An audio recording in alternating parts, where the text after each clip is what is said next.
first, thank you, President Poroshenko, for this very warm welcome to myself, my delegation that's traveling with me to Kiev. This is an important stop for me at this time in particular. As you've acknowledged, recently appointed Ambassador Kurt Volker as a special representative on Ukraine, and I appreciate the accommodation you have made that will allow him to spend the next couple of days here becoming much more deeply familiar with the perspective of yourself and other members of your government and the Ukrainian people regarding this very challenging issue. Ambassador Volker is a very capable, well-known diplomat, and I appreciate Ambassador Volker taking this role on for us as well. I think it is important to be very clear on what our goals are, the United States goals are, with respect to the situation here. And first and foremost, it is to restore Ukraine's territorial sovereignty and integrity. The United States has already contributed more than $600 million since the beginning of this crisis. We also think it's very important that we seek the safety and the security of all Ukrainian citizens, regardless of their ethnicity, their nationality, or their religion. This is a fundamental element to Ukraine's sovereignty as well, and the protection of all Ukrainian citizens. I think as long as the parties commit themselves to these goals, I'm confident that we can make progress.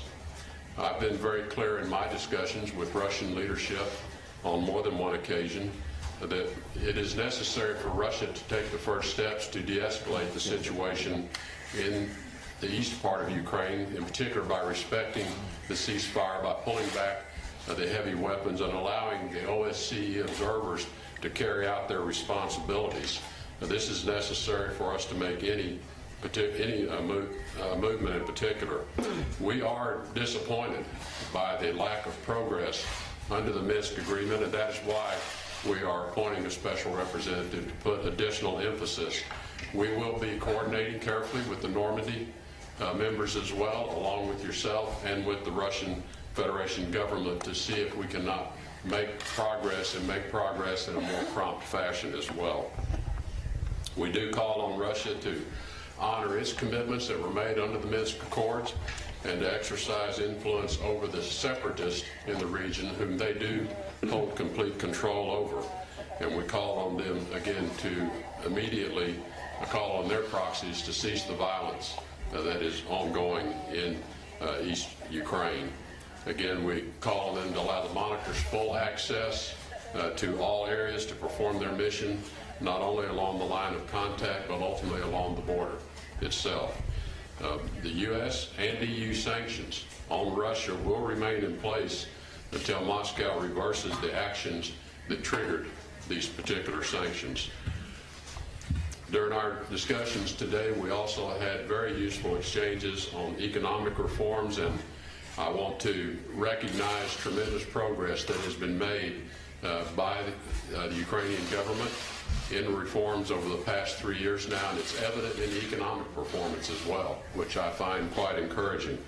I know that there's more to do, and I know that you are committed to continuing these reforms to strengthen Ukrainian security, but also economic performance as well.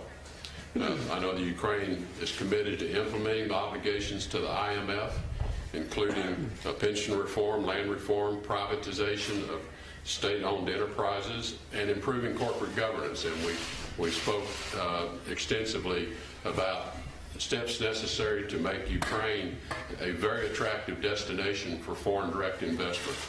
And I know you're committed to improving that situation.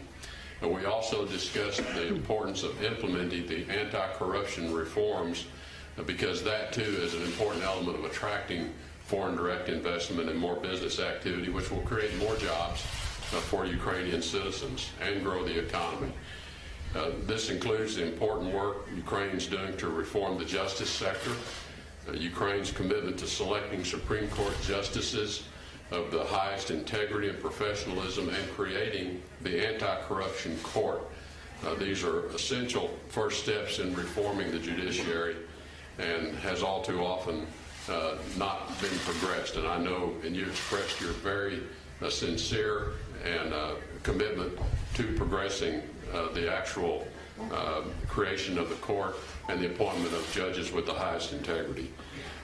We know there are challenges to moving these reforms forward, but they are critical to the success of Ukraine for the future and really creating the circumstances for Ukraine to maintain as a viable economy standing on its own, an important partner to its European neighbors, but an important country for the rest of the world as well.